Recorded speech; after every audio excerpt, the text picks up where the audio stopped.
Buen día, soy el profesor Edinson Ugarte, adscrito a la Cátedra de Telecomunicaciones de la Escuela de Ingeniería Eléctrica de la Universidad de los Andes. Bienvenidos.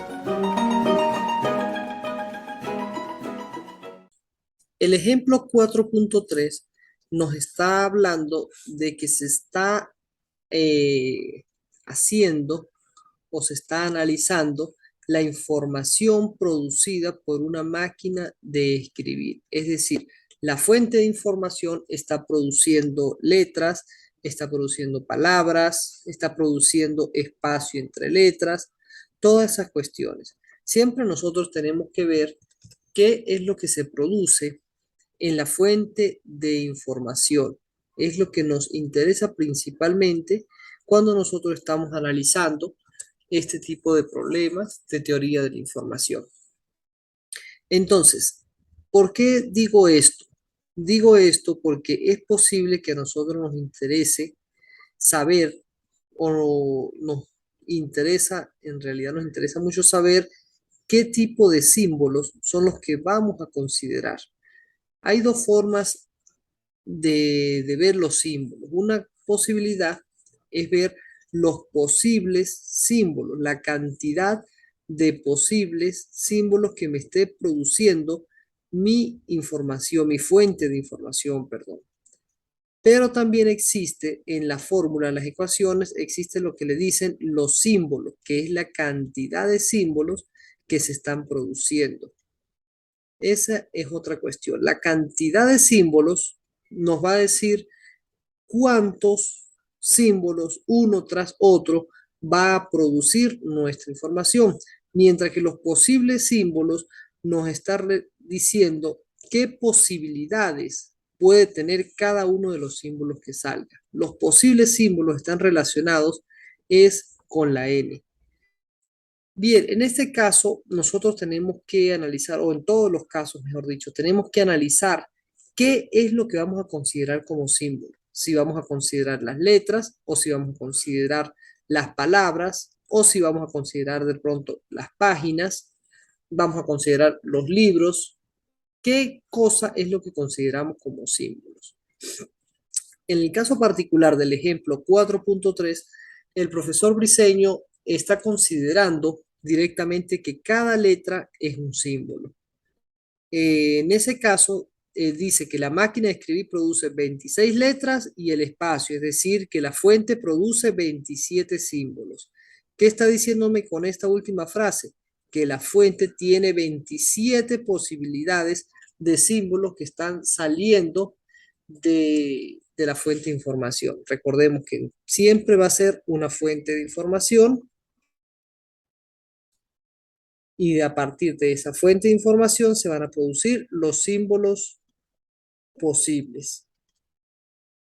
De aquí lo que me vaya a votar, voy a tener que analizar los posibles símbolos, digamos que vamos a representarlo como posibles símbolos, pero también sé que me va a votar una cantidad de símbolos.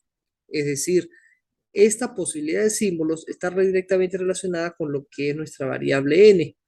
Pero también tenemos que ver que aparte de esa posibilidad, o sea, para cada posible símbolo, me va a votar uno tras otro. Es decir, esto va a ser un símbolo, esto va a ser otro símbolo, esto va a ser otro símbolo. ¿Cuántos símbolos va a haber?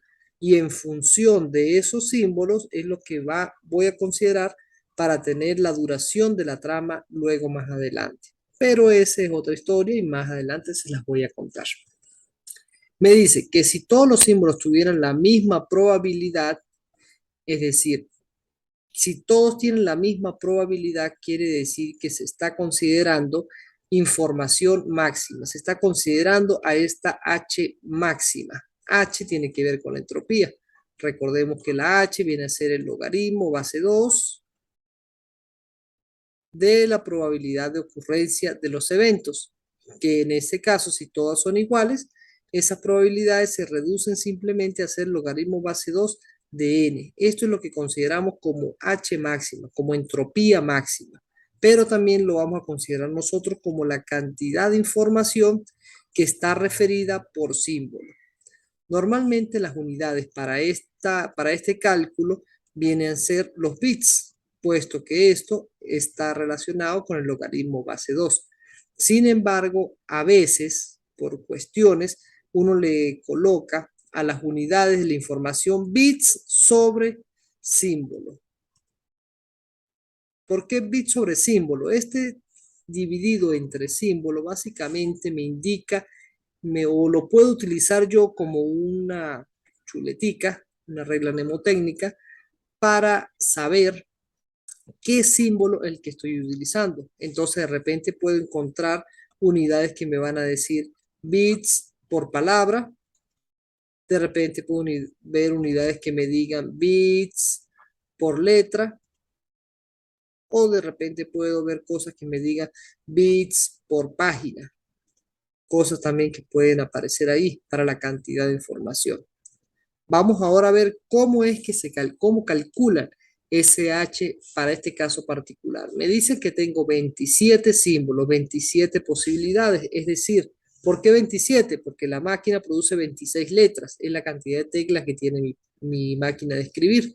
Y también está el espacio. El espacio es otra consideración que toma este ejemplo en particular. No siempre lo toman, pero en este caso vamos a decir que se toma el espacio como una posibilidad para ese símbolo. ¿Qué quiere decir entonces? Que tengo un n igual a 27.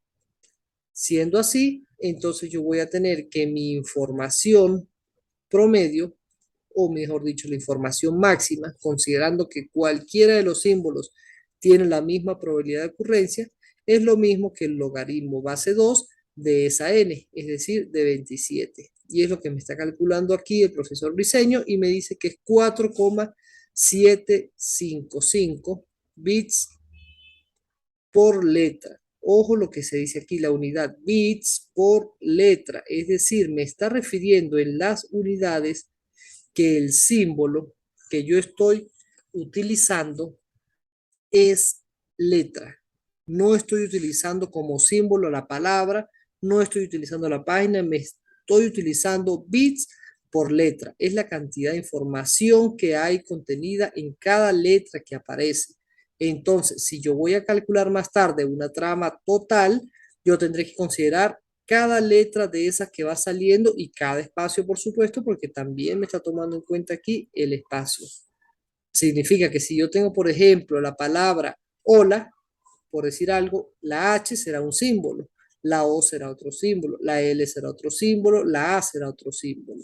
Cada una de estas letras tiene 4,75 bits de información. En total, ¿cuánto sería? Por la primera, 4,755. Por la segunda, 4,755. La otra, 4,755 y la otra, 4,755. En total, una información total para esta palabra que nosotros tenemos acá, una información total vendría a ser la información promedio que yo tengo, es decir, los 4,755 multiplicado por 4, porque son 4 símbolos los que se produjeron si este es el total de mi trama. Y yo diré que la palabra hola tiene una información total de 4,7 por 4, o sea, como 23 y algo, creo que da 23, tanto. Esa será la información total para la palabra hola. Si aumento la cantidad de palabras, también va a aumentar la cantidad de información. Y eso tiene lógica. Si nos fijamos en lo que son los documentos de Word, por ejemplo, entre más palabras tenga un documento de Word, más pesado va a ser ese archivo. Va a tener más bytes. Es lo mismo, ese cálculo de información se hace de una manera muy similar. Solo que, bueno, digamos que los programas actuales pues tienen compresores de información y otros métodos que utilizan para almacenar menos espacio en disco duro. Pero es básicamente el mismo cálculo básico para nosotros predecir cuánta información va a haber contenida en una palabra, en una página, en una letra, etc. Me dice además esto, el profesor Briceño nos refiere que esta es la información que la máquina de escribir puede generar, pero en idioma español las letras tienen diferentes probabilidades de ocurrencia en un texto. Si hay diferentes probabilidades de ocurrencia, la información va a ser menor a la que nosotros estamos calculando. Va a ser menor a este 4,755 bits por letra. Sin embargo, eso, eso no siempre es cierto. En realidad es menor la información. La información total en realidad es menor a esto que nosotros tenemos acá. Pero para cálculos de sistemas de información, cuando estamos diseñando un sistema, es mejor utilizar esta ecuación. ¿Por qué? Sobredimensionamos el sistema y evitamos errores. Esa es la razón principal. Porque si nosotros utilizamos una probabilidad de ocurrencia y queremos ser más precisos con la información que se trata, de pronto puede ser que en algún momento necesitemos más información de la esperada, o sea, un ancho de banda mayor o cosas así, y vayamos a cometer errores. Por eso siempre se suele utilizar esta ecuación diciendo que vamos a tener probabilidad igual de error de ocurrencia para todos los símbolos y vamos a tener este resultado con un H máximo, que es lo que nosotros podemos ver por ahí en las ecuaciones, que llamaremos H o la llamaremos I también, dependiendo de dónde salga este dato. Dice, por ejemplo, la letra E es la que ocurre con más frecuencia. Se ha determinado experimentalmente que la información promedio asociada a una letra es 4.2 bits. Ya es menor a lo que nosotros teníamos anteriormente. Habíamos dicho que era 477. Eso baja experimentalmente demostrado a 4.2 bits. Es un dato que le vamos a tomar en cuenta nosotros. Me dice que asimismo una palabra tiene en promedio 5 letras y un contenido de información de 9,3 bits. Este dato no tiene, no tiene una veracidad como debe ser. Este dato está mal calculado en 9,3 bits, puesto que si tenemos 5 letras, deberíamos tener más de 4.2 bits. Más de 9,3 bits. Si cada letra me está diciendo que es 4,755, multiplicando eso por 5, eso me debería dar 23, tanto. Si no tengo el número exacto a momento, pero debería ser 23 y piquito. Este 9,3 entonces en realidad está mal dicho aquí, mal planteado. Sin embargo, el profesor Briceño utiliza este dato para muchos otros problemas más adelante y vamos a conservarlo, asumiendo que todo lo demás en el problema estuvo bien y el dato 9,3 bits se va a mantener. Pero tengamos en cuenta que 9,3 bits no es el verdadero. En realidad debería ser los 4,7 que logramos o a lo sumo 4,2 debería ser lo máximo que nosotros pudiésemos tomar multiplicado por 5 porque son 5 letras.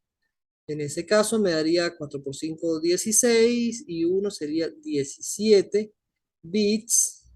En este caso ya no serían bits por letra, serían bits por palabra.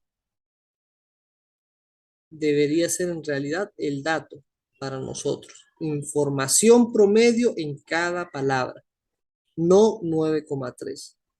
Pero, repito una vez más, utilizaremos 9,3 porque es lo que el profesor utiliza para como dato. Vamos a asumir que lo calculó bien y que le dio 9,3 y vamos a utilizar el 9,3. Otra cuestión, el logaritmo base 2 que nosotros utilizamos para hacer los cálculos no va a aparecer en las calculadoras normalmente. Logaritmo base 2 lo vamos a estar calculando con estas ecuaciones que nosotros vamos a tener aquí más abajo. Es decir, nosotros podemos decir que para el logaritmo base 2 vamos a dividir entre logaritmo con una base cualquiera, que sea logaritmo de Euler, logaritmo base 10 que aparece en las calculadoras, por el logaritmo base 10 de la n. Vamos a utilizar esta ecuacióncita, o más fácil todavía la ecuación que me dice el profesor Briceño, que un logaritmo base 2 de n va a ser exactamente igual a 3,322 multiplicado por el logaritmo base 10 de n. Logaritmo base 10, logaritmo que nosotros ya conocemos desde hace tiempo y lo vamos a introducir en la calculadora utilizando esta última ecuación que nosotros vamos a tener acá principalmente. Esta ecuación, nuevamente les repito, este número sale es de esta ecuación que tengo en la parte de acá abajo. Muchas gracias. por su atención.